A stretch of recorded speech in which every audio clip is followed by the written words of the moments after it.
محترم سامعین السلام علیکم۔ ہمارے ویڈیوز کے نوٹیفیکیشن کے لیے چینل سبسکرائب کر کے بیل آئیکن پریس کر دیں، کیونکہ آج ہمارے چینل کی پلے لسٹ میں ایک اور سلسلے وار دلچسپ اضافہ ہونے جا رہا ہے۔ روحانی دنیا کے رکن حضرت صاحب کی لے پالک حسین و جمیل دوشیزہ جمیلہ کیوں کر جنات کی اعلی کار بن کر دیگر نظام شمسی میں خلائی مخلوق سے روابط بناتی ہے، مذکر و مؤنث کے مابین کشش کے طلسماتی پہلوؤں کے ساتھ شیطانی مکاریوں اور روحانی بزرگوں کی خاموش تدبیروں میں خیر و شر کی دلچسپ کشمکش لیے منفرد کہانی جمیلہ پری۔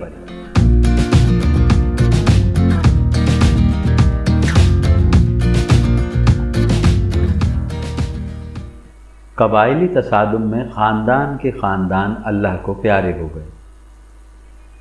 جمیلہ 11 سال کی عمر میں اپنی آنکھوں سے یہ ہولناک مناظر دیکھتے ہوئے تنہا رہ گئی تھی۔ خدا ترس لوگ حتی الامکان جمیلہ کا خیال رکھتے، لیکن کئی ماہ کے ڈاکٹری علاج اور دیگر تدبیروں کے باوجود جمیلہ معتدل زندگی کی طرف نہ لوٹ سکی۔ گھٹ گھٹ کر روتے رہنا یا گم سم بیٹھے بیٹھے صبح سے شام کر دینا جمیلہ کا معمول تھا۔ کسی نے بتایا کہ کئی میل دور ایک گاؤں میں عمر رسیدہ خاتون اکیلی رہتی ہیں جو صوم و صلات کی پابند ہیں۔ کئی لا علاج مریض ان کے روحانی علاج سے فیضیاب ہو چکے ہیں۔ وہاں کے لوگ انہیں عقیدت سے نانی اماں کے نام سے بلاتے ہیں۔ کیوں نہ جمیلہ کو نانی اماں کے پاس لے جایا جائے۔ پھر ایک دن لاوارث جمیلہ کو کچھ لوگ نانی اماں کے پاس لے گئے۔ نانی اماں نے جمیلہ کے حالات و کیفیات تفصیل سے جاننے کے بعد جمیلہ کو اپنے سامنے 2 زانو بٹھا کر دونوں ہاتھ جمیلہ کے سر پر رکھ کر سورہ کاف کی تلاوت فرمائی۔ پھر نانی اماں جمیلہ سے مخاطب ہوئیں، بیٹی، خیر و شر کائنات کے بنیادی کردار ہیں۔ خیر و شر کی باہمی کشمکش سے یہ دنیا رواں دواں ہے۔ ہر شے اپنا اپنا کردار ادا کر رہی ہے، لہٰذا تمہیں بھی اپنا کردار ادا کرنا ہوگا۔ تمہاری طرح میرا خاندان بھی اللہ کو پیارا ہو چکا ہے۔ اگر تم چاہو تو آج سے میرے ساتھ رہو اور اپنی نئی زندگی کا آغاز کرو۔ میں نماز عصر ادا کر لوں، پھر ملتے ہیں۔ جمیلہ حسب معمول گم سم بیٹھی تھی، جیسے کہ اس نے کچھ سنا ہی نہ ہو۔ نانی اماں یہ کہہ کر دوسرے کمرے میں چلی گئیں۔ سب لوگ نانی اماں کی غیر متوقع پیشکش سے خاصا حیران ہوئے اور آپس میں چیمگوئیاں کرنے لگے۔ جمیلہ کو بھی لوگوں نے مخاطب کرنے کی کوشش کی، لیکن جمیلہ غیر حاضری کی تصویر بنی خاموش بیٹھی رہی۔ نانی اماں نماز ادا کر کے آ گئیں اور ساتھ کھجوروں سے بنا شربت لے کر آئیں۔ سب نے شربت نوش کیا۔ نانی اماں بڑے پیار سے جمیلہ سے مخاطب ہوئیں، جمیلہ، میری باتیں یاد ہیں؟ جمیلہ غیر متوقع انداز میں بولی، نانی اماں، آپ کی باتیں حرف بہ حرف میرے ذہن پر نقش ہو گئی ہیں۔ نانی اماں نے کہا، ماشاءاللہ، میری بچی تو اللہ کے کرم سے بالکل ٹھیک ہو گئی ہے۔ پھر کیا سوچا میری بچی نے؟ جمیلہ نے نانی اماں کی پیشکش قبول کر لی۔ جمیلہ کا اس طرح خود کو اچانک ایک اجنبی خاتون کے سپرد کر دینا کسی کی سمجھ میں نہ آیا۔ بہرحال جمیلہ نے اپنے خاندان کو کھونے کے بعد نانی اماں کے ساتھ اپنی نئی زندگی کا آغاز کر دیا۔ نانی اماں اپنے روحانی امام حضرت صاحب کو ہر قدم سے آگاہ رکھتی تھی۔ انہوں نے فوراً حضرت صاحب کی خدمت میں حاضر ہو کر جمیلہ کا غائبانہ تعارف کروا دیا۔ حضرت صاحب نے فرمایا، اللہ آپ کو اجر عظیم عطا فرمائے۔ نانی اماں، آپ نے بے سہارا بچی کو سہارا دے کر بہت اچھا کیا ہے۔ اب میری نصیحت ہے کہ جمیلہ آج سے میری بیٹی ہے۔ آپ اس کی تعلیم و تربیت، آرام و آسائش الغرض ہر شے کا خاص اہتمام کریں گی۔ جمیلہ آپ کی صحبت میں پروان چڑھ کر اللہ کے فضل سے یقیناً بڑا کام کرے گی۔ نانی اماں ادب سے رخصت چاہتے ہوئے کہتی ہیں، میں سمجھ گئی حضرت صاحب، جمیلہ میرے پاس آپ کی امانت ہے، میں انشاءاللہ خود سے زیادہ جمیلہ کا خیال رکھوں گی۔ نانی اماں کے پاس روحانی علاج کے سلسلے میں لوگوں کا آنا جانا رہتا تھا۔ جمیلہ حصول تعلیم کے ساتھ ساتھ اس خاص ماحولی تربیت سے مانوس ہوتے ہوئے جوان ہو گئی۔ نانی اماں جمیلہ کو اپنی طرح بنانے کے لیے اکثر و بیشتر نصیحتیں فرمایا کرتی تھیں، لیکن جمیلہ حسب معمول بہت کم ہی نصیحت قبول کرتی تھی۔ ایک دن چند خواتین نانی اماں سے دم کروانے آئی ہوئی تھیں۔ جمیلہ چھت پر تھی۔ نانی اماں نے جمیلہ کو چھت سے بلوایا کہ مغرب ہونے والی ہے، چائے بنا لیں۔ جمیلہ چھت سے نیچے آئی تو نانی اماں دیکھ کر پریشان ہو گئیں۔ جمیلہ شدید بخار میں مبتلا تھی اور سردی سے کانپ رہی تھی۔ نانی اماں نے کہا، بیٹی تم تو بالکل حشاش بشاش چھت پر گئی تھی، اچانک بخار کیسے ہو گیا؟ یہ کہتے ہوئے نانی اماں نے اپنی دیسی تدبیروں کے ساتھ ساتھ دم کیا اور دعا بھی کی، تب کہیں جا کر جمیلہ کی طبیعت بہتر ہونے لگی۔ پھر نانی اماں کی نصیحتیں شروع ہو گئیں۔ کتنی بار کہا ہے کہ تیز خوشبو لگی ہو تو کھلے بال لے کر شام کے وقت چھت پر مت جایا کرو، لیکن تم مانتی نہیں ہو۔ پھر نانی اماں جمیلہ کو گلے لگا کر پیار کرتے ہوئے کہتی ہیں، اب بتاؤ کیا ہوا تھا چھت پر؟ جمیلہ نے کہا، نانی اماں میں کافی عرصے سے چھت پر کبھی کبھی اپنے پیچھے سائے کو محسوس کرتی ہوں۔ نانی اماں فوراً بولیں، ارے میری بچی، تمہیں تو پہلے دن ہی مجھے بتانا چاہیے تھا۔ جمیلہ نے کہا، نانی اماں آپ کو معلوم ہے کہ میں ایسی چیزوں سے بالکل نہیں ڈرتی۔ مجھے تو جب بھی سایہ محسوس ہوا میں نے اسے مخاطب کر کے کہا کہ مجھ سے ڈرو نہیں، میرے سامنے آؤ، لیکن سامنا کرنے کی شاید اس میں ہمت نہیں ہے۔ دم کروانے آنے والی خواتین میں ایک لڑکی سلمیٰ تھی۔ سلمیٰ نے تفتیشی انداز میں جمیلہ سے پوچھا کہ وہ مرد ہے یا عورت؟ جمیلہ نے کہا، آج پہلی بار وہ سایہ میرے پیچھے اتنا قریب تھا جس سے محسوس ہوا کہ وہ مرد ہے۔ نانی اماں نے فوراً کہا، تمہیں آیت الکرسی پڑھنا چاہیے تھی۔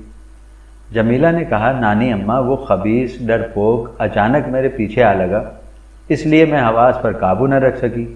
سامنے آتا تو میرے غیظ و غضب سے بچنے کے لیے اسے آیت الکرسی پڑھنا پڑتی۔ نانی اماں آسمان کی طرف نگاہ اٹھا کر گہرا سانس لیتے ہوئے کہتی ہیں، زتیش صدی شروع ہونے والی ہے، نت نئے شیطانی منصوبے سامنے آئیں گے۔ جمیلہ نے پوچھا، نانی اماں یہ زتیش صدی کیا ہے؟ نانی اماں نے کہا، صاحب علم بتاتے ہیں کہ اس صدی میں ایسی شیطانیاں سامنے آئیں گی جو نہ کبھی کسی نے دیکھی ہوں گی نہ سنی ہوں گی۔ میری دعا ہے کہ تم خیر و شر کی اس جنگ میں کوئی اہم کام کر کے اپنی نانی اماں کی تربیت کا نام روشن کرو، تاکہ میں حضرت صاحب کے سامنے سرخرو ہو سکوں۔ تمام خواتین بھی توجہ سے یہ باتیں سن رہی تھیں۔ سلمیٰ نے کہا، نانی اماں کیا اس جنگ میں کوئی کردار ہم بھی ادا کر سکتے ہیں؟ نانی اماں نے کہا، کیوں نہیں، اس کے لیے تمہیں خلوص نیت سے ذہنی طور پر خود کو تیار کرنا ہوگا، پھر روحانی دنیا کے بزرگ اخلاص کی مناسبت سے تمہیں بھی چن لیں گے۔ اب میری مغرب کی نماز کا وقت نکلا جا رہا ہے، تم آئندہ جب بھی آؤ تو مجھے یاد دلانا تاکہ میں تمہاری روحانی تربیت پر توجہ دے سکوں۔ خواتین نے اجازت چاہی اور نانی اماں نے نماز کے لیے جاتے ہوئے جمیلہ سے کہا کہ تم ابھی آرام کرو، رات کو میرے پاس آنا، آج نوچندی جمعرات ہے، تمہیں آج سے ایک اہم کام شروع کرنا ہے۔ جمیلہ رات سونے سے پہلے نانی اماں کی خدمت میں حاضر ہوئی۔ نانی اماں نے ایک پرچہ دیتے ہوئے کہا، اس پرچے میں وظیفہ لکھا ہے، آج سے رات سوتے وقت تم یہ پڑھ لیا کرو اور خواب یا بیداری میں کچھ بھی نظر آئے مجھے بتایا کرو تاکہ میں تمہاری رہنمائی کر سکوں۔ جمیلہ نے نانی اماں کی بات پر عمل تو شروع کر دیا، لیکن جان بوجھ کر وظیفہ الٹا پڑھا کرتی تھی۔ 7ویں دن جمیلہ نے خواب دیکھا کہ وہ ایک بہت بڑے شیشے کے گلوب میں بند ہے۔ گلوب کے باہر اوپر کی جانب ایک نارنجی رنگ کا انسانی ہیولہ جس کے ہاتھ پاؤں غیر واضح ہیں جمیلہ کی طرف دیکھ رہا ہے۔ جمیلہ نانی اماں سے خواب کا تذکرہ نہیں کرتی۔ پھر 7 دن بعد جمیلہ خواب دیکھتی ہے کہ زمین ایک بہت بڑے شیشے کے گلوب میں بند ہے اور جمیلہ خود کو گلوب کے باہر دیکھتی ہے۔ جمیلہ اپنے اوپر ایک نارنجی رنگ کے ہیولے کی طرح لباس محسوس کرتی ہے۔ جمیلہ سوچتی ہے کہ میں کہیں ہیولہ تو نہیں بن گئی۔ پھر اپنے ہاتھ پاؤں دیکھ کر خوش ہو جاتی ہے کہ میرے ہاتھ پاؤں تو بالکل واضح ہیں اور میں اس گلوب سے باہر آ گئی ہوں جس گلوب میں دنیا بند ہے۔ جمیلہ اپنے دوسرے خواب کے بارے میں بھی نانی اماں سے کوئی ذکر نہیں کرتی۔ جمیلہ اب اکثر چھت پر کھڑی روحانی علاج کے لیے آنے والی خواتین کے ساتھ ان سیاہ ہیولوں کو دیکھ لیتی تھی جو ان خواتین کی کسی نہ کسی طرح پریشانی کا باعث بنے ہوتے تھے۔ مختلف مسائل میں گھری ہوئی خواتین میں جمیلہ کو کسی خاتون کی ناف پر سیاہ ہیولہ دکھائی دیتا، کسی کے کاندھوں پر، کسی کے پیچھے، لیکن دم کروانے کے بعد جب وہ خواتین واپس جاتی تو وہ ہیولہ نہیں ہوتا تھا۔ جمیلہ ان تمام کیفیات اور مشاہدات کا تذکرہ نانی اماں سے نہیں کرتی۔ اسی طرح مزید 7 دن گزرنے کے بعد جمیلہ دوپہر سے ہی دل میں ادھیڑ بن شروع کر دیتی ہے کہ آج پھر کوئی غیر معمولی خواب نظر آئے گا۔ جمیلہ اسی سوچ و بچار میں تھی کہ نانی اماں جمیلہ کو آواز دیتی ہیں اور کہتی ہیں میں کھانے کے لیے پھل اور مشروب کا اہتمام کر رہی ہوں، تم جلدی سے گھر صاف کر کے عود کی دھونی لگا دو۔ آج پہلی بار ہمارے ہاں حضرت صاحب تشریف لا رہے ہیں۔ جمیلہ اچنبھے سے پوچھتی ہے نانی اماں وہ حضرت صاحب جو آپ کے روحانی امام ہیں اور روحانی دنیا میں ایک اہم مقام رکھتے ہیں؟ نانی اماں کہتی ہیں ہاں بیٹی، یہ ہماری خوش نصیبی ہے کہ وہ ہمارے یہاں جلوہ افروز ہو رہے ہیں۔ جمیلہ جلدی صفائی ستھرائی کے بعد ابھی عود کی دھونی لگا ہی رہی ہوتی ہے کہ دیکھتی ہے دودھیا رنگ کے 2 ہیولے گھر میں داخل ہو رہے ہیں۔ پیچھے ایک جوان آدمی اور ان کے ساتھ ایک خاتون بھی آ رہی ہیں۔ نانی اماں جوان آدمی اور خاتون کا انتہائی ادب سے استقبال کرتے ہوئے انہیں کمرے میں لے جاتی ہیں۔ پھر اس کے بعد سرخ رنگ کے 2 ہیولے گھر میں داخل ہو کر دروازے کے دائیں اور بائیں کھڑے ہو جاتے ہیں۔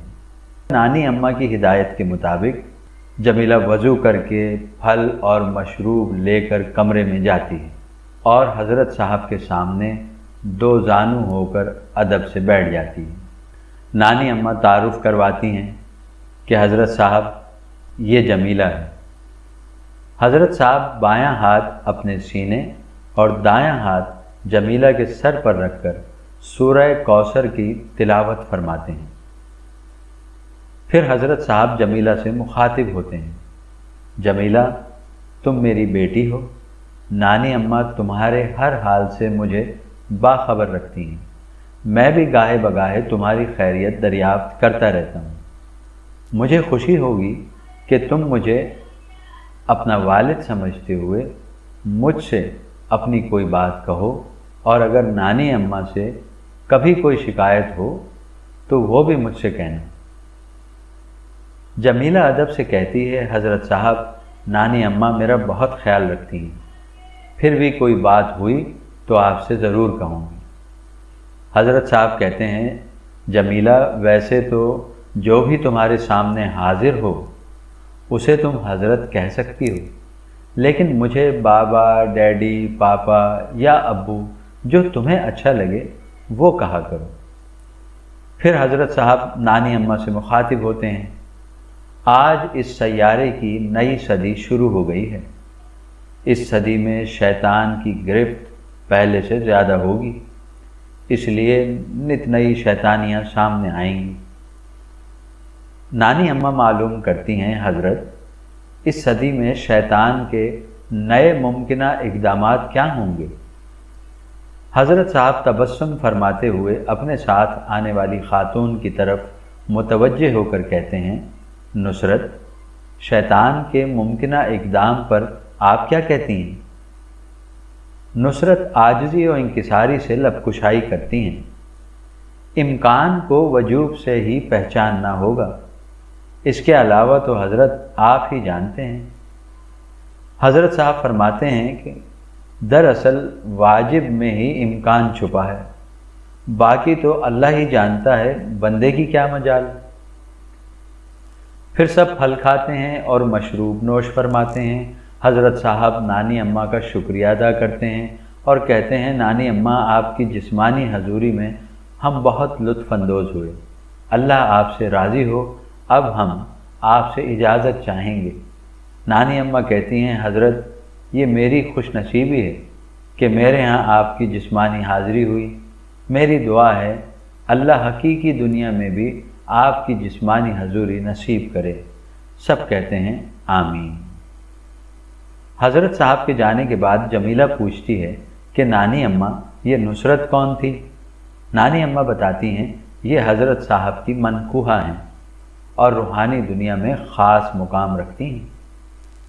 جمیلہ کو خیال آتا ہے کہ حضرت صاحب کے ساتھ آنے والے حیولوں کے بارے میں بھی معلوم کروں، پھر سوچتی ہے کہ جب بتانا ہوگا نانی اماں خود ہی بتا دیں گی۔ پھر جمیلہ آج کی رات کے بارے میں سوچنے لگتی ہے۔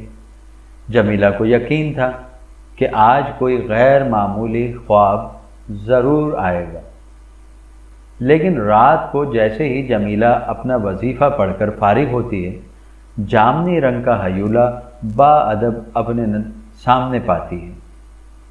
جمیلہ یہ دیکھ کر خوش ہوتی ہے کہ وہ اپنے وظیفے میں کامیابی حاصل کر رہی ہے اور حاکمانہ لہجے میں حیولے سے مخاطب ہوتی ہے، تم کون ہو؟ حیولہ کہتا ہے، میں جن ہوں، میرا نام خلصان ہے، میں سرائے لطیف سے آپ کو لینے آیا ہوں۔ جمیلہ پوچھتی ہے، سرائے لطیف کیا ہے؟ خلصان کہتا ہے، بحر سلاس پر واقع سرائے لطیف وسیع و عریض خوبصورت محل ہے جو کہ اس سیارے کا فلاحی مرکز ہے۔ خلصان کے ہاتھ پاؤں چونکہ غیر واضح ہوتے ہیں، وہ بائیں بازو سے اشارہ کرتا ہے تو فرش پر ایک سلیٹی رنگ کی شیٹ نمودار ہو جاتی ہے۔ وہ کہتا ہے، جمیلہ، آپ اس شیٹ پر آ جائیں، ہم 1 منٹ 36 سیکنڈ میں محل پہنچ جائیں گے۔ محل پہنچ کر جمیلہ ایک طرف محل کی خوبصورتی سے محظوظ ہو رہی تھی تو دوسری طرف مضطرب ہو کر خود کلامی بھی کر رہی تھی، کوئی دکھائی کیوں نہیں دے رہا، یہ محل ہے یا ویرانہ، اور یہ خلصان مجھے یہاں لا کر خود کہاں مر گیا۔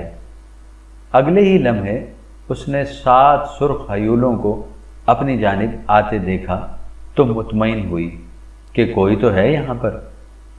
7 حیولے جمیلہ کے قریب آ کر ایک ساتھ مخاطب ہوئے، عظیم فلاحی مرکز سرائے لطیف میں ہم آپ کو خوش آمدید کہتے ہیں، آئیے۔ 7 حیولے آگے چلتے ہیں، جمیلہ ان کے پیچھے۔ کسی بھی حیولے کے ہاتھ پاؤں واضح نہیں ہوتے۔